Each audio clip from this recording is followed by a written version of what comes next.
കഴിഞ്ഞ ദിവസം അവസാനിച്ച ഫെഡിൻ്റെ പോളിസി മീറ്റിംഗിൽ ഇപ്രാവശ്യം ഇൻട്രസ്റ്റ് റേറ്റ് കട്ടൊന്നും പ്രഖ്യാപിച്ചില്ല എങ്കിലും 2025 തന്നെ 2 പ്രാവശ്യം ഇൻട്രസ്റ്റ് റേറ്റ് കട്ട് നടപ്പിലാക്കിയേക്കും എന്ന് ജെറോം പവൽ സൂചന നൽകിയതിൻ്റെ പശ്ചാത്തലത്തിൽ കഴിഞ്ഞ ട്രേഡിംഗ് സെഷനിൽ അമേരിക്കൻ മാർക്കറ്റ് മികച്ച പെർഫോമൻസ് കാഴ്ചവെച്ചു. ഡോ ജോൺസ് 383 പോയിൻറ്റും S&P 1.08, നാസ്ഡാക്ക് 1.41% ഉയർന്നു. മാർക്കറ്റ് പ്രതീക്ഷിച്ചതുപോലെ തന്നെ അമേരിക്കയുടെ സെൻട്രൽ ബാങ്കിൻ്റെ ഇൻട്രസ്റ്റ് റേറ്റ് 4.25%-നും 4.5%-നും ഇടയ്ക്ക് മെയിൻറ്റെയിൻ ചെയ്യുകയായിരുന്നു.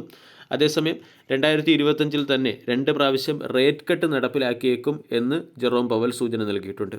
കൂടാതെ ഓവറാൾ എക്കോണമിയുടെ സ്ട്രെങ്ത് മികച്ചതാണ്.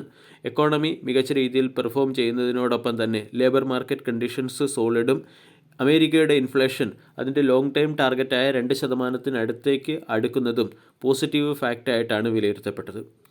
കൂടാതെ മെക്സിക്കോ, കാനഡ തുടങ്ങിയ രാജ്യങ്ങളുമായി ബന്ധപ്പെട്ട താരിഫുമായി ബന്ധപ്പെട്ട അപ്ഡേറ്റുകൾ കൂടി വരുന്നതോടുകൂടി മാർക്കറ്റിൻ്റെ ഡയറക്ഷൻ കൂടുതൽ ക്ലിയർ ആകും. താരിഫ് തീരുമാനങ്ങൾ മാർക്കറ്റിനെ ദീർഘകാലത്തേക്ക് ബാധിക്കില്ല എന്നുകൂടി ജെറോം പവൽ അഭിപ്രായപ്പെട്ടിട്ടുണ്ട്. ഈ ന്യൂസിൻ്റെ പശ്ചാത്തലത്തിൽ കഴിഞ്ഞ ട്രേഡിംഗ് സെഷനിൽ അമേരിക്കൻ മാർക്കറ്റ് ഡീസൻറ്റ് പെർഫോമൻസ് കാഴ്ചവെച്ചു. ഇത് ഗ്ലോബൽ മാർക്കറ്റിനെയും ഇന്ത്യൻ മാർക്കറ്റിലും പ്രതിഫലിക്കാൻ സാധ്യതയുണ്ട്. ഇനി അട്രാക്റ്റീവ് ലെവലിൽ ലഭിക്കുന്ന 2 സ്റ്റോക്കുകളെ പരിചയപ്പെടാം. ഒന്നാമത്തേത് ട്രെൻഡ് ലിമിറ്റഡ്. കഴിഞ്ഞ ട്രേഡിംഗ് സെഷനിൽ സ്റ്റോക്ക് 0.5% ഇടിഞ്ഞ് 5233 ക്ലോസിംഗ് നൽകി. 1.86 ലക്ഷം കോടി രൂപയുടെ മാർക്കറ്റ് ക്യാപ്പുള്ള കമ്പനിയുടെ valuation 96.23, dividend yield 0.061%. 52 week low 3843, 52 week high 8345. 52 week ഹൈയിൽ നിന്നും 25%-ലേറെ ഡിസ്കൗണ്ട് ലഭിക്കുന്ന ഒരു സ്റ്റോക്കാണ് ട്രെൻഡ് ലിമിറ്റഡ്. ട്രെൻഡ് ലിമിറ്റഡ് എന്ന കമ്പനി ഹൈപ്പർ മാർക്കറ്റ് ബിസിനസ്സിലേക്ക് കൂടി അവരുടെ ശ്രദ്ധ കേന്ദ്രീകരിക്കുകയാണ്. ഇതിനു മുന്നോടിയായിട്ടുള്ള ഒരു ചുവടെന്ന വണ്ണം കമ്പനിയുടെ സബ്സിഡറി കമ്പനിയായ ബൂക്കർ ഇന്ത്യ ലിമിറ്റഡ് എന്ന company THPL support service limited എന്ന കമ്പനിയുടെ 100% സ്റ്റേക്കുകൾ 166 കോടി രൂപയ്ക്ക് അക്വയർ ചെയ്തു. ഇവിടെ കമ്പനി അതിൻ്റെ വെയർഹൗസ് ഓപ്പറേഷൻസും സർവീസ് സെക്ടറിലെ ഓപ്പറേഷൻസും ഇംപ്രൂവ് ചെയ്യുന്നതിൻ്റെ ഭാഗമായിട്ടാണ് 166 കോടി രൂപയ്ക്ക് ഈ അക്വിസിഷൻ നടത്തിയിരിക്കുന്നത്. ഇതിൻ്റെ പശ്ചാത്തലത്തിൽ വരും സമയങ്ങളിലും ട്രെൻഡ് എന്ന സ്റ്റോക്കിനെ ഫോക്കസ് ചെയ്യാവുന്നതാണ്. ക്വാർട്ടർലി റിസൾട്ട് സെഷനിൽ ട്രെൻഡ്സിൻ്റെ പെർഫോമൻസ് മികച്ചതായിരുന്നു. സെയിൽസ് 3467 കോടിയിൽ നിന്നും 4657 കോടിയിലേക്ക് കമ്പനിക്ക് മെച്ചപ്പെടുത്താൻ സാധിച്ചു. പ്രോഫിറ്റ് 371 കോടിയിൽ നിന്നും 497 കോടിയിലേക്ക് കമ്പനി ഉയർത്തുകയും ചെയ്തു. 3 വർഷത്തെ compounded sales growth 68%, profit growth 101%, ROE 15%-അടുത്ത്. മന്ത്ലി ക്യാൻഡിൽ പാറ്റേൺ പരിശോധിച്ചാൽ ട്രെൻഡിന് 5000 രൂപയ്ക്ക് അടുത്ത് സപ്പോർട്ട് ലഭിച്ചതായിട്ട് കാണാൻ സാധിക്കും. വീക്ക്ലി ക്യാൻഡിൽ പാറ്റേണിൽ ഇത് കൂടുതൽ വ്യക്തമാകും. കഴിഞ്ഞ 4 ആഴ്ചയായി സ്റ്റോക്കിന് 5000-ന് മുകളിൽ സപ്പോർട്ട് ലഭിക്കുന്നുണ്ട്. റീസെൻ്റ്ലി 5200-ന് മുകളിൽ സ്റ്റോക്ക് സസ്റ്റെയിൻ ചെയ്യുന്നുമുണ്ട്. ഈ ഫാക്റ്റുകളുടെ പശ്ചാത്തലത്തിൽ ദീർഘകാലത്തേക്ക് ട്രെൻഡ് പോലുള്ള സ്റ്റോക്കുകളിൽ പൊസിഷൻ എടുക്കാൻ താല്പര്യമുള്ളവർക്ക് സ്റ്റോക്കിനെ വാച്ച് ലിസ്റ്റിൽ ഉൾപ്പെടുത്താവുന്നതാണ്. രണ്ടാമത്തേത് മസഗോൺ ഡോക്ക് ഷിപ്പ് ബിൽഡർ. കഴിഞ്ഞ ട്രേഡിംഗ് സെഷനിൽ 10%-ഓളം ഉയർന്നു. ഡിഫൻസ് സെക്ടറിലെ ഒട്ടുമിക്ക സ്റ്റോക്കുകളും കഴിഞ്ഞ ട്രേഡിംഗ് സെഷനിൽ മികച്ച performance കാഴ്ചവെച്ചു.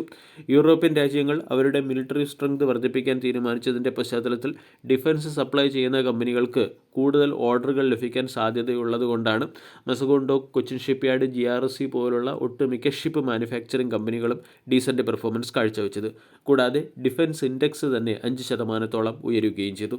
Mazagon dock ship builder 1 ലക്ഷം കോടി രൂപയുടെ മാർക്കറ്റ് ക്യാപ്പുള്ള കമ്പനിയാണ്. Valuation 38.53, 52 week high 2930. Mazagon dock ship builder എന്ന കമ്പനി air independent propulsion system Indian നേവിയുടെ സ്കോർപിയോൺ ക്ലാസ് സബ്മറൈനുകളിൽ ഇൻസ്റ്റാൾ ചെയ്യാൻ ആരംഭിച്ചു എന്നുള്ളതാണ് സ്റ്റോക്കിനെ സംബന്ധിക്കുന്ന പോസിറ്റീവ് അപ്ഡേറ്റ്. ഇവിടെ ഈ ഇൻസ്റ്റാളേഷന് ആവശ്യമായിട്ടുള്ള എയർ ഇൻഡിപെൻഡൻറ്റ് പ്രൊപ്പൽഷൻ സിസ്റ്റത്തിൻ്റെ പ്രൊഡക്ഷനാണ് കമ്പനി ആരംഭിച്ചിരിക്കുന്നത്. 2004 മസഗോൺ ഡോക്ക് ഷിപ്പ് ബിൽഡർ എന്ന കമ്പനിക്ക് മിനിസ്ട്രി ഓഫ് ഡിഫൻസിൽ നിന്നും 2 നേവിയുടെ സബ്മറൈനുകളിൽ air independent propulsion system install ചെയ്യുന്നതിന് വേണ്ടി 1990 കോടി രൂപയുടെ ഓർഡർ ലഭിച്ചത്. ഈ ഓർഡർ എക്സിക്യൂട്ട് ചെയ്യുന്നത് സ്റ്റോക്കിനെ സംബന്ധിക്കുന്ന പോസിറ്റീവ് അപ്ഡേറ്റ് ആണ്. ഇതിൻ്റെ പശ്ചാത്തലത്തിൽ വരും ദിവസങ്ങളിലും സ്റ്റോക്കിനെ ഫോക്കസ് ചെയ്യാവുന്നതാണ്. Air independent propulsion system install ചെയ്താൽ സബ്മറൈനുകളുടെ ഓപ്പറേഷണൽ കപ്പാസിറ്റിയും എൻഡുറൻസും ഇംപ്രൂവ് ആകും. ഇത് DRDO തന്നെ ഡെവലപ്പ് ചെയ്ത ആത്മനിർഭർ ഇനിഷ്യേറ്റീവിൻ്റെ സ്കീമിൽ ഡെവലപ്പ് ചെയ്ത ഒരു ടെക്നോളജിയാണ്. ഈ ന്യൂസിൻ്റെ പശ്ചാത്തലത്തിൽ മസ്കോൺ ഡോക്ക് എന്ന സ്റ്റോക്കിനെ ഫോക്കസ് ചെയ്യാം. കൂടാതെ ടെക്നിക്കലിയും സ്റ്റോക്ക് വളരെ അട്രാക്റ്റീവ് ലെവലിലാണ്. റൗണ്ടിംഗ് ബോട്ടം രീതിയിലുള്ള ഒരു ക്യാൻഡിൽ പാറ്റേൺ ഫോർമേഷൻ ആൾറെഡി വന്നു കഴിഞ്ഞു. 2950 രൂപയിൽ നിന്നും സ്റ്റോക്കിന് 2000-അടുത്ത് സപ്പോർട്ട് ലഭിക്കുകയും അവിടെ നിന്നും റൗണ്ടിംഗ് ബോട്ടം രീതിയിലുള്ള ഒരു ക്യാൻഡിൽ പാറ്റേൺ ഫോം ചെയ്ത് സ്റ്റോക്ക് ഹയർ സൈഡിലേക്ക് നീങ്ങുകയുമാണ്.